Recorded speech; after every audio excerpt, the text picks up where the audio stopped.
የሆነ ነገር ያይና ሸህዋ ቢመጣበት መጀመሪያ የሚፈሰው ይሄ ፈሳሽ ዘይት የሚመስለው ይነጅሳል ወይስ ሻወር ያስወስዳል? ይነጅሳል። ሻወር ያስወጅባል? እሱ ይነጅሳል። ሻወር አያስወስድም። የነካብንን ቦታ ሻወር አያስወጅብም እሱ። እሺ ደግሞ አንድ ድጋሚ አንድ እነዚህ ደግሞ ሻወር አያስወስድም። እሺ ሌላ ጥያቄ ደግሞ ማለት ነው። ለምሳሌ ሰውየው ሶላት እየሰገደ ተፊት ልብሱ ጧሃራ ነው ብሎ ሶላት ላይ ቆሞ እያለ ነጃሳ መሆኑ ትዝ ቢለው የልብሱ መነጀስ ትዝ ቢለው እንዴት ማድረግ አለበት? ሶላቱን ማቋረጥ ቀጥሎ በኋላ ቀዷ ማውጣት እንዴት ነው የሚሆን? ያን ልብሱን አውልቆ ሶላቱን መቀጠል የሚችል ከሆነ ይችላል፣ በዛው መቀጠል። ልብሱ ላይ ከሆነ ነጃሳ ያለው ነገር ግን ያን ልብሱን በሚያልቅ ጊዜ እርቃኑን የሚቀር ከሆነ ወይንም ከውስጥ ያለ ልብስ ከሆነ የዛኔ ሶላቱን አቋርጦ ንጹህ ልብስ ለብሶ ይሰግዳል። ነገር ግን ለምሳሌ ጃኬት ላይ ከሆነ ከውስጥ ልብስ እንደዚህ ካለው ጃኬት ከሆነ የተነጀሰው ተነጀሰ ትዝ ቢለው ሶላት እየሰገደ እዛው እየሰገደ ጃኬቱን አውልቆ ሶላቱን መቀጠል ይችላል። ከውስጥ የሆነ ልብስ ለምሳሌ ፓንት ላይ ከሆነ ወይ የውስጥ ልብስ ላይ ከሆነ ቢያወልቀው እርቃኑን የሚቀር ከሆነ የዛኔ ሙሉ ሶላቱን ያቋርጥና እንደገና ንጹህ ልብስ ለብሶ ይሰግዳል። እሺ ሁስዬ በጣም አመሰግናለሁ። ለዚህ ማስረጃ በነቢያችን ሰለላሁ ዐለይሂ ወሰለም ጊዜ አንድ አዳምጡ አርዳችሁ የጀማ የሚረብሽ ቦታ ሆናችሁ አትግቡ። በነቢያችን ሰለላሁ ዐለይሂ ወሰለም ጊዜ አንዴ ጫማቸውን ለብሰው ያሰግዷቸዋል። ነቢያችን ሰለላሁ ዐለይሂ ወሰለም ጫማቸውን ለብሰው ከኋላ ሷሐቦችም ጫማቸውን ለብሰው ውጭ ላይ እየሰገዱ ነበር። ከዚያ ነቢያችን ሰለላሁ ዐለይሂ ወሰለም ሁለቱን ረካ አሰግደዋቸው እንደጨረሱ በዛው ጫማቸውን አወለቁና ሶላታቸውን ቀጠሉ። ሷሐቦችም ጫማቸውን አውልቀው ተከትሏቸው መጨረሻን አሰግደው በጨረሱ ጊዜ ነቢያችን ሰለላሁ ዐለይሂ ወሰለም ሷሐቦች ጠየቋቸው፣ የአላህ መልክተኛ ሁለት ረካ አሰግደው እንደጨረሱ ጫማቸውን አውልቀው ነበር፣ እኛም አወለቅን ለምን ነበር ሲሏቸው መልአኩ ጅብሪል ዐለይሂ ሰላም መጥቶ ለነብዩ ሰለላሁ ዐለይሂ ወሰለም መሐመድ ሆይ የለበስከው ጫማ ሳታየው ነጃሳ ረክቷልና እዚሁ ያለ ሶላትህን ቀጥል፣ ጫማህን አውልቀውና ሶላትህን ቀጥል ብሎ አዟቸው ነው። ከዚህ የምንረዳው እየሰገዳችሁ እያላችሁ የለበሳችሁት ልብስ የተነጀሰ መሆኑ ትዝ ቢላችሁ ምንድን ነው የምታደርጉት? ለሁለት ይከፈላል። አንደኛ ያ ልብስ ወይንም ጫማ ነጃሳ ከሆነ ከላይ ያለ ተደራቢ ልብስ ከሆነ ለምሳሌ ያለ ከውስጥ የለበስኩት ከላይ ጃኬት አለ። ጃኬት ከሆነ የተነጀሰው የዛኔ ሶላቴን እቀጥላለሁ፣ ጃኬትን አውልቄ እጥላለሁ። ገብታችኋል? ሶላትን አላቋርጠው። ነገር ግን የውስጥ ልብስ ከሆነ ለምሳሌ ፓንት ከሆነ የተነጀሰው ወይንም ይሄ የውስጥ ልብስ ከሆነ ባወልቅ እርቃኔን የሚያስቀረኝ የልብስ አይነት ከሆነ የተነጀሰው የዛኔ ሙሉ በሙሉ ሶላቱን አቋርጬ ሌላ ልብስ ቀይሬ እሰግዳለሁ። ይሄ ነው ፋይል። እሺ ሰላም አለይኩም። ወአለይኩም ሰላም ወራህመቱላሂ ወበረካቱ። እሱ ሰላም ነው? ደህና ነኝ አልሐምዱሊላህ። እሺ አንድ ጥያቄ ነበረኝ እና ኒካ ላስር ነበር ማለት ነው። እና አባትየው የኔ በቃ ዘሬ ምናምን ስትነግረው አለ አይደለ ከዚህ ዘር ጋር ምናምን በጭራሽ ምናምን አይሆንም አላት። እሷ ደግሞ ትፈልጋለች እንዲታሰር ማለት ኒካ።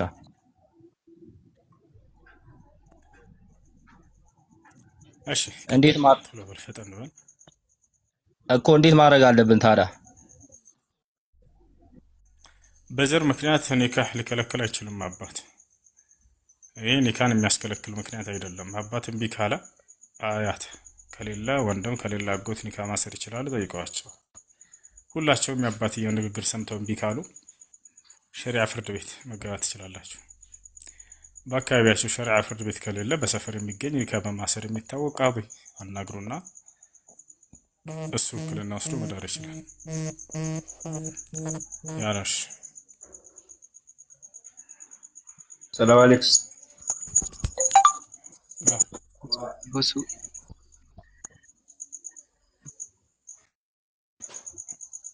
እሺ ቀጥል። ሁሱ ሰላም አለይኩም። ወአለይኩም ሰላም ወራህመቱላሂ ወበረካቱ። ይሄ የ40 ቀንና የ3 ቀን ምናምን ብለው የሚወጡት ዳዋ እንዴት ይታያል ከማስረጃ ጋር?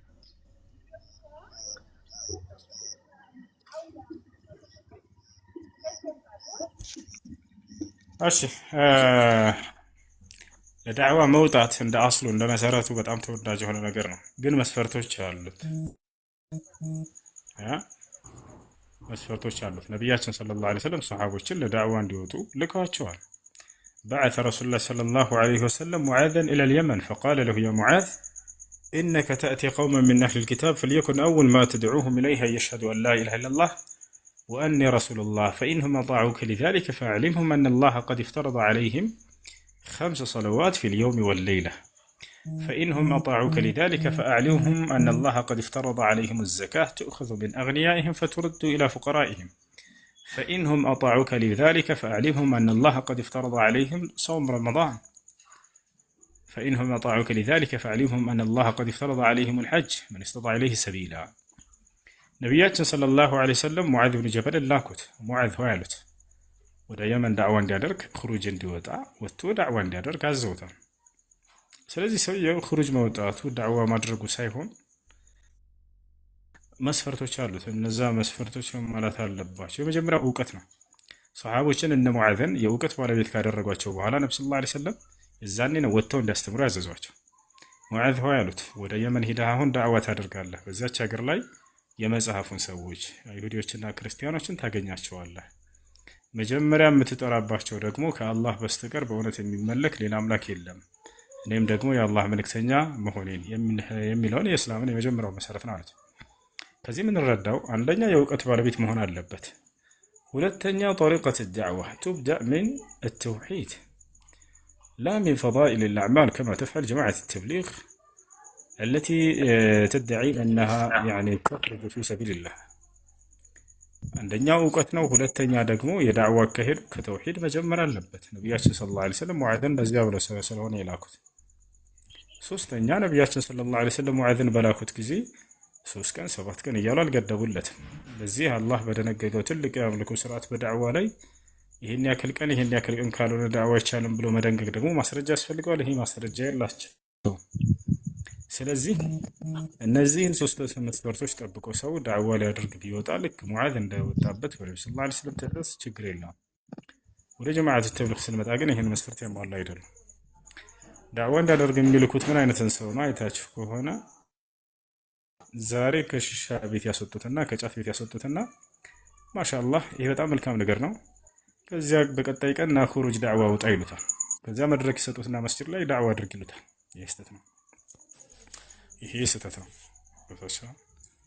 ሁለተኛ እሺ እውቀት ያለው ሰው ወጣ አልበል። እሺ ከቀራስ መውጣት ይችላል ወይ? ይችላል፣ ችግር የለውም። ከወጡ በኋላ ምን ያደርጋሉ? ከተውሂድ አይጀምሩ። ሲጀምር ተውሂድ ሩቡብያ ነው የሚያስተምሩት። የትኛውም ዳዕዋ ቦታ ላይ ቁመው አላህ ነው ሰማይን የፈጠረው፣ አላህ ነው ምድርን የፈጠረው፣ አላህ ነው የሚረዝቀው፣ አላህ ነው የሚነሳው፣ ስለዚህ እስኪ አላህ በል። ምንድን ነው ይሄ? هذا النوع من التوحيد كانت تعترف به كفار قريش የቁረይሽ ከሃዲያኖች ይህን የተውሂድ ክፍል ያምኑበት ነበርኩ።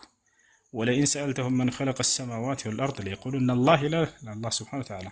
ሙሐመድ ሆይ እነዚህን የመካ ከሃዲያን ሰማይንና ምድርን ማን የፈጠረው ብትላቸው አላህ ነው ይሉሃል አለ። ያችሁ ማን ነው የፈጠራቸው? አላህ። ማን ነው የሚረዝቃቸው? አላህ። ማን ነው የሚገድላቸው? አላህ። ማን ነው ህያው የሚያደርጋቸው? አላህ። ይሄንን በደንብ አድርገው ያውቃሉ። ስለዚህ ነብያችን ሰለላሁ ዐለይሂ ወሰለም አስተምሮታቸው ምን ነበር? ተውሂድ አልኡሉሂያ ነበር። وهو إفراد الله سبحانه وتعالى بالعبادة. يا الله سبحانه وتعالى በብቸኝነት እርሱ መመለክ አለበት የሚለውን የአምልኮ ስርዓት እዚያ ላይ ነው ትኩረት መደረግ ያለበት። ይሄን ደግሞ ያደርጉ። ይሄን ይመስላል ባጭሩ። እሺ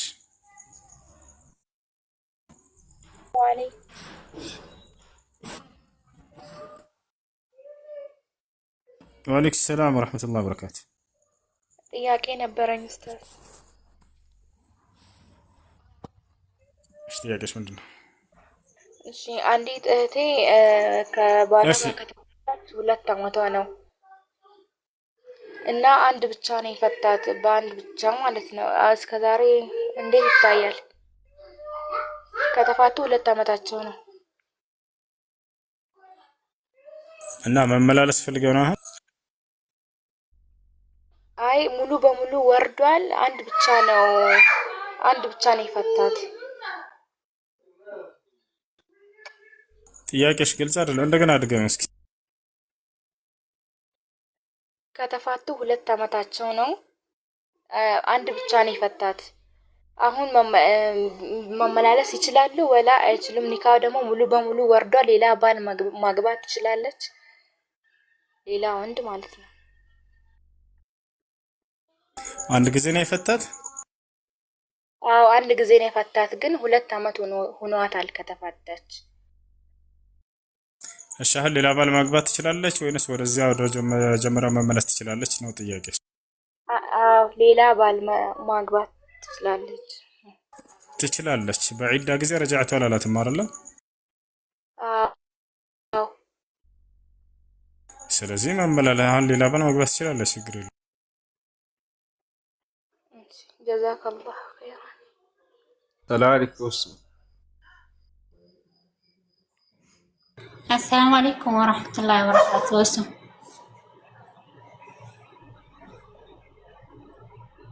وعليكم السلام. አንድ ሁለት ጥያቄ ነበረኝ። እሱ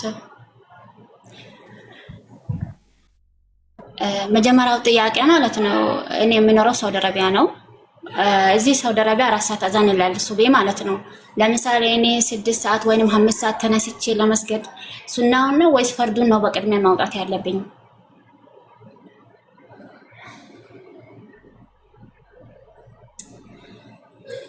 መጀመሪያ ዋጅብ ነው መሰገድ ያለበት። ከዛ በኋላ ሱና በቀጣ መልኩ ቢሆን ይሰገዳል፣ ችግር የለም። እኔ ደግሞ እስከ ዛሬ ድረስ ሱናውን ከፊል ነበር ያደረኩት የነበረው። እሺ ሁለተኛው ጥያቄ ማለት ነው፣ በ260 ሺህ ብር የኢትዮጵያ ስንት ብር ነው ዘካ የሚወጣበት? 260 ሺህ ሲካፈል 40 ያኔ ውጤት የዘካ ብር ነው። እስከ 6 ዓመት ድረስ ባለው ነው። ይህ የ1 ዓመት ብቻ አይደለም፣ የ6 ዓመት ነው። አዎ ከዚያ ያንን ውጤቱን ለ6 ማባዛት።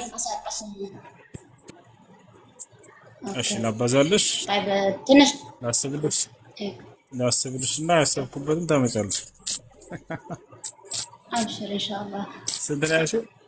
ኧረ እስከ 260 ሺህ ነው ያልሽው? 260 ሺህ ሲካፈል 40 6500። የስንት ዓመት ነው ይሄ? የ6 ዓመት። አዎ የ6 ዓመት 39 ሺህ ብር።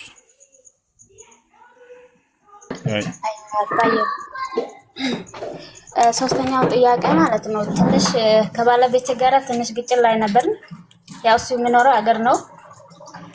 ያው ከዛ እኔ ተመልሼ ተቆጥቼ በቃ ብር አለ ከመናመን ብዬ እንትን ስል ያለፈው አልፏል፣ አሁን ይቅር በይኝ ብሎ አሁን ተመልሶ ብር ጠየቀኝ ማለት ነው።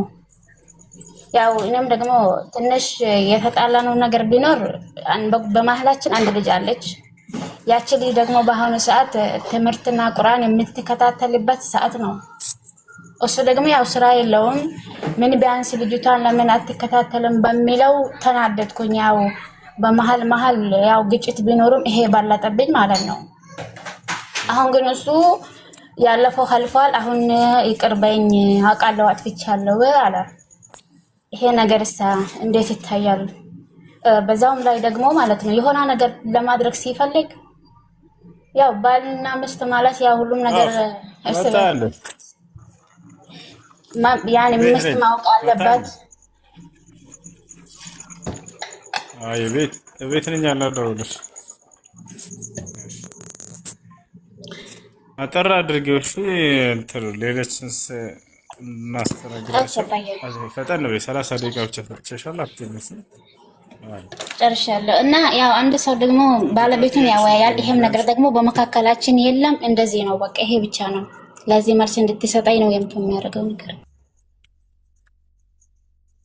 እኮ። እንደገና እስኪ አልገባኝም። እስኪ እንታረቅ መልሰን እያለሽ ነው? አዎ ያኔ በሚያደርገው ነገር ተናድጄ እኔ ደግሞ ያው ሌላውን ነገር ትታው እንኳን ልጅቷን ለምን አልተከታተልካትም? በአሁኑ ጊዜ ቁርአንና ትምህርት ያው ለህፃናቶች አስፈላጊ ነው። በዛ የተነሳ ያኔ አንተ የልጅም ሆነ የምስትን ሀቅ የተወጣ ስላልሆነ እኔ ለአንተ ምንም ነገር ማድረግ አልፈልግም ብዬ ዘጋሁትኝ። ሰሞኑን ደግሞ ክላስ ሁሉንም ነገር ለማስተካከል ይሞክራለሁ ይቅር በይኝ ብሎ ደግመኛ ብር ጠየቀኝ። እኔ ደግሞ መልስም አልሰጣሁትም፣ ዝም አልኩኝ። ኮል ኒካ አልወረደም አይደለ? ባለሽ ነው አጥፋታቸው ለዚህ ቦታ አልደረስንም። ግን እሱ ደግሞ ያው ከኔ ጋር መቀመጥ ካልፈለግሽ ምናምን እያለ ነው ለኔ የለቀቀ ነው እንትኑ ማለት ነው። እኔ እንዲጠይቀው ካለ በመካከላችሁ እኮ ስለዚህ ይቅር በይው። ሰው ሊያጠፋ ይችላል፣ ይቅር በይው። ከዛ ደግሞ ብሯን አስገቢልኝ እንታረ ከዚያ ብር አስገቢ። ያጅብ ነው ወላሂ ያጅብ ነው። ለማንኛውም ታረቁ። መታረቅ ደግ ነው፣ መልካም ነው። ይሄ ነው። ሰላም አለይኩም ወበረካቱ። ጀዛከላህ ኸይረን። አንድ ጊዜ ሴቶች ሰላም አለይኩም። ብር ማስለመድ ለባል ጥሩ አይደለም፣ እንዳይሰራ ያደርገዋል። ገብቷችኋል? የሆነ እየሰራ እያለ ሊከስር ይችላል፣ ገንዘብ ሊያጥረው ይችላል። የዛኔ በተሰጪው ችግር የለውም። ምንም ሳይሰራ ግን ቁጭ ብሎ ብር የምታስለምደው ከሆነ በጣም መጥፎ ነገር ነው። አንደኛ ያ የሰው ልጅ በባህሪው ያለ ስራ ዝም ብሎ የሚቀበል ከሆነ የሆነ ጊዜ ጠይቋችሁ ካልሰጣችሁት ልክ እንደበደላችሁት ይሰማዋል። መረዳት የማይችል ከሆነ ሰውየው በተለይ ደግሞ ማለት አጋጥማቸው ያውቁ የምታደርጉላቸው ሰዎች ከቤተሰቡ ሊሆን ይችላል ከጓደኛ የሆነ ቀን ስታስቀሩባቸው ያኮርፋል። የሆነ ሀቁን እንደወሰድክበት አድርጎ ያስባል። ያታቻል አንደኛ ሰው የሆነ ጉዳት ሁሉ ሊያደርሱባቸው ይችላሉ። በተለይ ሴት ከሆነች ቁጭ አድርገሽ የምትቀልቢው ጎረምሳ ወንድም ካለ የሆነ ቀን ካሳጣሽው አላመጣሽም ብሎ ሊገልሽ ሁሉ ይችላል። ወላሂ ሊደበድባቸው ሁሉ ይችላል። በተለይ በሱስ የተጠመዱ ከሆኑ ማለት ነው። ያን ነገር ካጣ የሆነ እንደበደልሽው አድርጎ ሁሉ ለዘላለም የሚያኮርፍ ሁሉ ሊያጋጣማቸው ይችላል። ለምን? እሷ ሰርታ ስላላመጣች እሱ ቁጭ ብሎ ያንን ስለለመደ ከመጀመሪያው። ስለዚህ መፍትሄው ምንድነው? ባጭሩ መፍትሄው እነሱን ገንዘብ በቀጥታ መስጠት ሳይሆን የሆነ ስራ እንዲሰሩ ማገዝ ነው። ወደ ስራ ቦታ ወደ ስራ ቦታ ቀጥታ የትራንስፖርት ሰጥተሽው የሆነ ቦታ ሄዶ ተቀጥሮ እንዲሰራ ብታደርጉት የስራ ሁኔታን ከለመደ በኋላ ገንዘብ እንዴት እንደሚመጣ ከለመደ በኋላ የዛኔ ሙያ ከለመደ በኋላ ለዚያ ለሙያ የሚያስፈልገውን ታታሪ ልጅ ከሆነ በኋላ ተሰጥቷላችሁ። እዚያ ላይ ይሰራል። ገንዘብሽን እንዴት እንዳመጣሽው አንቺንም ይረዳልሻል። ገንዘብ እንዴት እንደሚመጣ ያላወቀን ሰው ግን ዝም ብላችሁ በነፃ ገንዘብ መስጠት ካስለመዳችሁት ምንም አይመስለውም ያ ገንዘብ።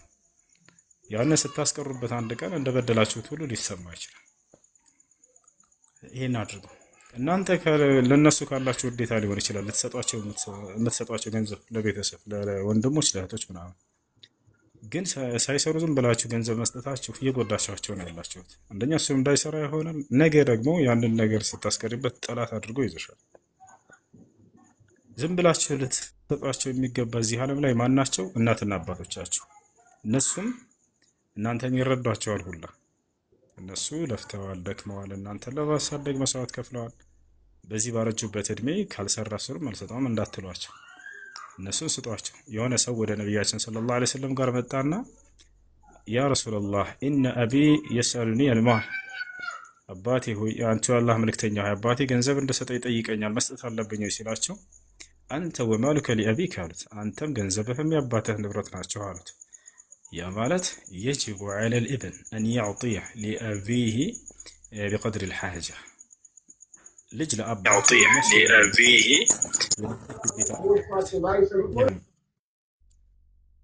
እሺ፣ እና እንደዚያ መሆን አለበት ማለት ነው። ሰላም አለይኩም። ወአለይኩም ሰላም ወረሕመቱላሂ ወበረካቱ። ሰላም ነው ኡስታዝ፣ እኔ አንድ ሙስሊም ወንድሜ 5000 ሪያል ወስዶ አልሰጥም አለኝ። የቃ ማሰራልኝ ብዬ ብር ሰጥቼው እሺ ያኔ እንዳልከሰው ደግሞ የሆነ ውለታ ውሎልኛልና ሀያ ያዘኝ። ምን ማድረግ እችላለሁ? ብሩን ደግሞ በጣም ለፍቼ ነው ያመጣሁት። ወላሂ ማዳሜ ልጅ አላትና እያዘልኩ ሰርቼ ነው ብሩን ያመጣሁት እና በጣም ለመንኩት። 6 ወር ሆነው አልሰጥም አለኝ። እሺ ምን እናድርግና ማለቴ እሺ ቀጥሽ ያኔ ብከሰው ያው የዋለልኝ ውለታ ሀያ ያዘኝ። እኔ ደግሞ ያ ሌላ ያለልሽ ውለታ ካለ ያንን የምትመልሽበት የምትከሽበት መንገድ ካለ በሌላ ነገር ተከሸዋለሽ እንጂ የሚሰጥን ብር ከሆነ በዚያ ተከሸዋለሽ። ይሄን ሁሉ ገንዘብሽን ግን አስመልሽ መክሰስ ወንጀል አይደለም። ባጭሩ ጥያቄሽ እሱ ከሆነ መክሰስ ትችያለሽ፣ ገንዘቡን አስመልሽ። ደይል ጀዘከላ። ሌላኛው ጥያቄ ደግሞ የሆነ ግሩፕ ኪታብ እየቀራን የነሱ ጀማዓ ስላላደለው አስወጡኝና አለቀስኩኝ። በሌላ ኢሞ ሂጄ በሌላ አካውንት ስሜን ቀይሬ ቀራሁ 3 ወር ማለት ነው። ልክ ኪታቧን እንደጨረስ ብር ላኪ ሲለኝ አይ አላስገባም፣ ያኔ እንደዚህ ያንተ ጀማዓ ስላላደለው አስወጥተኸኛል፣ ስለዚህ አልከፍልህም አልኩት። ከዛ በዛ ከፍለሽው ነበር። በመጀመሪያ ከፍለሽው መጀመሪያማ ሊከፍለው ነበር። የነሱ ጀማዓ እንዳላደለው ሲያውቁ አስወጡኝ፣ ቦለኩኝ። የኛ ጀማዓ አይደለችም ብለው ከዛ በሌላ ኢሞ ሄድኩኝ። በጣም ተናድጄ ማለት ነው ስላስወጡ። ለእውቀት ያለሽ ጉጉት ማሻአላህ። የአላህንና የመልእክተኛውን እውቀት ደግሞ የእኛ ግሩፕ ስላልሆናችሁ ብለው መከልከል በጣም ከባድ ወንጀል ነው። ለኢስላም ጠላት የሚሆነ አዳምጪ፣ ተረጋጊ። ባጭሩ መክፈል አለብሽ። እሺ ክፍያ ከፍለው ከሆነ እንትን የሚሏቸው የኢንተርኔት ምናምን ካለበት ያንን የሚከፈል ነገር ካለ ክፈሉት። ግን እያስከፍላችሁ የምታስቀሩ ሰዎች ክፍያ ላይ አታጋኑባቸው። ቀለል አድርጉ። ለኢንተርኔት እና ለአንዳንድ ወጪ የሚሆናችሁ ካልሆነ በስተቀር እንደ ንግድ አድርጋችሁ አትያዙት። ያ ነው። ሲቀጥል የእኔ ግሩፕ ካልሆንክ ብሎ በሆነ ችግር ስለተፈጠረ ብቻ በእናንተና በእርሱ መካከል አደራ ሙስሊሞችን የአላህና የመልእክተኛውን እውቀት አትከልክሏቸው። ለምን አባትህን የገደለ ሰው አይሆንም? መጥቶ ትምህርት አንተ የምታስተምርበት ቦታ እማራለሁ ካለ አንተ አባቴን ገለሃልና አላስተምርህም ማለት አትችልም። መብትህ አይደለም። ያንተ የግል ቤት አይደለም የአላህ ቃልና የመልእክተኛው ቃል። ስለዚህ ለማንም ሰው ቢሆን የማስተማር ግዴታ አለበት ሰውየው። በነቢያችን ሰለላሁ ዐለይሂ ወሰለም ጊዜ በጣም የሚወዱት አጎታቸውን ሐምዛን የገደለባቸው ወህሽ የተባለው ሰው መጥቶ እስልምናን እቀበላለሁ አለ። ነብዩ ሰለላሁ ዐለይሂ ወሰለም በጣም አዝነዋል። በቃ በጣም አዝነዋል፣ ተሰብረዋል በሱ ሰውዬ። ግን ምንም ማድረግ አይቻልም። ሸሃዳ ሲያዙት የእርሳቸው አንድ ሱሐባ ሆነ፣ አንድ ተማሪ ሆነ። ነቢያችን ሰለላሁ ዐለይሂ ወሰለም እንዳውም ሰዎች መጀመሪያ ቀድሞ ጠየቃቸው። እኔ አሁን እስልምናን ተረድቻለሁ፣ ማወቅ እፈልጋለሁ፣ ግን ሙሐመድን አጎቱን ስለገደልኩበት በጣም የሚወደው አጎቱን በጣም ስላሳዘንኩት ሂጄ ይቅርታ ብጠይቀው ይቀበለኝ ይሆን? እስልምናን መቀበል ይችል ይሆን ብሎ ሰዎችን ጠየቀ። ሂድ ትችላለህ አሉት። ከነቢያችን ሰለላሁ ዐለይሂ ወሰለም ጋር መጣ። ከዚያ በኋላ በመጣ ጊዜ እርሳቸው ድንኳን ውስጥ ተቀምጠው ነበረ። አስፈቀደ ሰዎችን ልግባ አለ። ነቢያችን ሰለላሁ ዐለይሂ ወሰለም ተጠየቁ። ወህሽይ ልግባ እያለ ነው ብሎ ጠየቃቸው ጠባቂው ሰሐባ። ከዚያ አስገቡት አሉ። ነብዩ ሰለላሁ ዐለይሂ ወሰለም ገባ ወህሽይ። እስልምናን መቀበል እፈልጋለሁኝ አላቸው። ሸሃዳ ሲያዙት ሊሄድ ሲል አንዴ ቁጭ በል አሉትና አኽብርኒ ከይፈ ቀተልተ ዐሚ አሉት። በጣም አዝነዋል፣ ተሰብረዋል። አጎቴን እንዴት እንደገደልክብኝ እስኪ ንገረኝ ከመጀመሪያው እስከ መጨረሻው አሉት። ከመጀመሪያው እስከ መጨረሻው ነገራቸው። በጣም ልብ የሚሰብር ታሪክ ነው። በጣም ልብ የሚሰብር ታሪክ። ነቢያችን ሰለላሁ ዐለይሂ ወሰለም ሐምዛን በጣም ይወዱት ነበር። ነቢያችን ሰለላሁ ዐለይሂ ወሰለምን ጫፋቸውን የሚነካባቸው አይወድም ነበር ሐምዛ። በእርሳቸው ማን አይደራደርም ነበር ሐምዛ። እና እንዴት እንደገደልክብኝ አጎቴን ንገረኝ ባሉት ጊዜ ነቢያችን ሰለላሁ ዐለይሂ ወሰለም ወህሽይ መናገር ጀመረ። ወህሽይ ሐበሻዊ ነው፣ ኢትዮጵያዊ ነው፣ ባሪያ ነበር፣ አገልጋይ ነበር። ኢኒ ኩንቱ ዐብደን መምሉከን ያ ረሱላህ አላቸው። አንቱ የአላህ መልእክተኛ ሆይ እኔ ባሪያ ነበርኩኝ፣ የአለቃዬ የአገልጋይ ነበርኩኝ። ከባርነት ቀንበር ነፃ መውጣትን በጣም እመኝም ነበር አለ። በምንም አይነት መንገድ ነፃ መውጣበት መንገድም አላገኘሁም ነበር አለ። ነገር ግን የኡሁድ ጦርነት ጊዜ አለቃዬ አንድን መስፈርት አስቀመጠልኝ። በዛሬው ጦርነት የነቢዩ ሙሐመድን ሰለላሁ ዐለይሂ ወሰለምን አጎት ሐምዛን ከገደልክ ከባርነት ቀንበር ነፃ የምትወጣበት አንዲት እድልህ ነች ብሎ አቀረበልኝ። እኔ ማንንም መግደል አልፈልግም ነበር፣ ግን ከባርነት ቀንበር ነፃ መውጣበት ያለችኝ እድል እቺ ነበረች። እኔም በጦርነት ላይ ሄድኩኝ አለ። ከዚያም ሐምዛ 2 ሰይፍ ይዞ ነበር ሲዋጋ የነበረው። ማንም ጠላት አይቀርበውም። በጣም ጀግና ነበር። ነቢያችን ሰለላሁ ዐለይሂ ወሰለም አሰድ አላህ ወይም አሰዱላህ ብለውታል። ሐምዛ ጎቴ የአላህ አንበሳ ነው ብለውታል። የአላህ አንበሳ ነው እሱ፣ ከአንበሳዎቹ መካከል አንዱ አንበሳ ነው ብለው ገልጸውታል። በቃ ማንም አይቀርበውም፣ ጀግና ነበር። ጠላት እንደዚህ ከበውት ነበር ሲዋጋ የነበረው። አንዱም እንኳን ጫፉን አልነኩትም ነበር። ወሕሺ ከሩቅ ሆኜ ከተከታተልኩት አለ እንዳልቀርበው ብቀርበው ሊገለኝ ይችላል አለ። ከሩቅ ሆኜ ግን እንትን ምንድነው ይሄ ጎራዲ ነገር ስለት በጣም ተስሏል፣ መርዝ አድርጎበታል። በዚያ ከሩቅ ሆኜ አነጣጥሬ ቀጥታ ጣልኩኝ፣ ልቡን ወጋሁት፣ ከኋላም ወጣ ብሎ ተናገረ። በቃ እንደዚህ በጣም ችክል ያደረገበት። ከዚያም ይሄን እየነገራቸው ነው ለነብዩ ሰለላሁ ዐለይሂ ወሰለም። ከዚያም በኋላ ዘወር ብሎ ወደ እኔ ተመለከተው፣ በጦር ማለት ነው፣ ጎራዳ አልኩኝ በጦር። ከዚያ በኋላ ወደ እኔም ዘወር አላለ። ሐምዛ መራመድ ጀመረ። እንደዛ ተወግቶ ሰይፉን ይዞ ወደ ወሕሺ መራመድ ጀመረ። ከዛ አልቻለም፣ በጉልበት ወደቀ። ከዛ መጨረሻውን ሞተ ሐምዛ። ከዚያ ነቢያችን ሰለላሁ ዐለይሂ ወሰለም በጣም አዘኑ፣ በጣም ተሰበሩ፣ አለቀሱ። ምን አሉት? እኔ ከአንተ አንዲት ነገር እፈልጋለሁኝ ፈቃድህ ከሆነ አሉት። ወሕሺይን አስፈቀዱት። ምንድነው እሱ? አንተ የአላህ መልእክተኛ አላቸው። ገይብ ወጀህከ ዐኒ አሉት። ከቻልክ ፊትህን ከፊቴ አርቅልኝ አሉት። በቃ ነቢይ ናቸው፣ እንደኛ ሰው ናቸው፣ ይሰበራሉ፣ ያዝናሉ።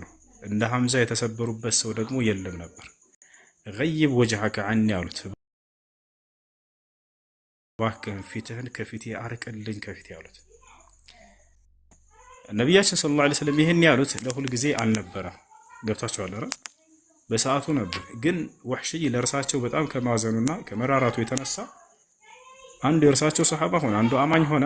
ግን እርሳቸው ልባቸውን እንዳልሰብራቸው ዳግም ከፊታቸው ላለመታየት በጣም እሳሳ ነበር አለ ሲናገር። እስከ ነቢያችን ሰለላሁ ዐለይሂ ወሰለም እስከ ህይወታቸው ፍጻሜ ድረስ ከፊታቸው አይቀርብም ነበር። ከኋላ ሆኖ ትምህርትን አዳምጦ ይሄዳል፣ ሐዲስን ሰምቶ ይሄዳል። ከፊት ለምን አትቆምም ሲሉት ጊዜ የሐምዛን ሞት እንዳላስታውሳቸውና ዳግም ልባቸውን እንዳልሰብራቸው ነብይን ብሎ በጣም ያዝን ነበር። መጨረሻውን በዚያ ሁኔታ ሳለ ከነብዩ ሰለላሁ ዐለይሂ ወሰለም በኋላ አንድ ሐሰተኛ ነብይ ተነሳ። እርሳቸው መጨረሻ ህይወታቸው ላይ ሙሰይለመቱል ከዛብ የተባለ አውፍ ብለውታል። ሙሰይለመቱል ከዛብ ሐሰተኛ ነብይ ነው። እሱ በተነሳ ጊዜ ጦርነት ተካሄደ። በእነ አቡበክር ሲዲቅ ረዲየላሁ ዐንሁ ዘመን ነብዩ ሰለላሁ ዐለይሂ ወሰለም ካረፉ በኋላ ከዚያ በኋላ ወሕሺይ እዚያ በጦርነት ላይ ሙሰይለመቱል ከዛብ ገደለ። ሙሰይለመቱል ከዛብ በገደለው ጊዜ